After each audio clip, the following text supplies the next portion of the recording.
ऐसा लगता है कि भारत के लिए चयन के पैमाने बहुत ही ज्यादा सख्त हो चले हैं।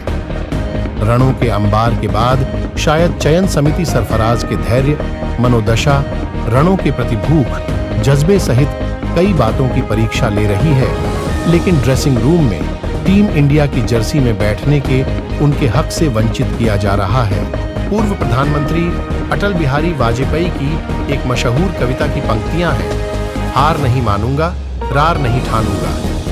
और अगर इसे फिलहाल पिछले कुछ साल से घरेलू क्रिकेट में बल्ले से आग उगल रहे सरफराज खान से जोड़ दिया जाए तो एक बार को बिल्कुल गलत नहीं ही होगा। वजह यह है कि सिलेक्टर्स बार बार उनकी अनदेखी कर रहे हैं, लेकिन सरफराज खान सेंचुरी हार न मानते हुए खास अंदाज में किसी न किसी शतक से सिलेक्टरों को संदेश भेज रहे हैं। और एक बार फिर सरफराज ने वीरवार को एक ऐसा ही शतक झड़कर ऊपर लिखी पंक्तियों को चरित्रार्थ किया।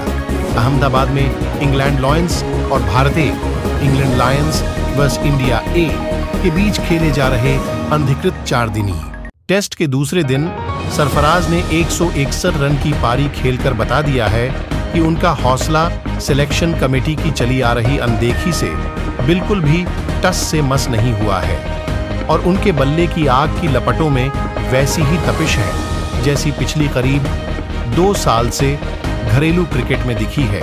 सरफराज ने इंग्लैंड लॉयंस के खिलाफ दिखाया कि अगर उनके अंदर रनों के प्रति धधक रही आग को महसूस करना है तो आप उनके रनों को तो देखें ही देखें, उनके स्ट्राइक रेट पर भी गौर फरमा लें। सरफराज ने 161 रनों के लिए 160 गेंद खेली, 18 चौके जड़े और 5 छक्के लगाए और स्ट्राइक रेट रहा 100.62।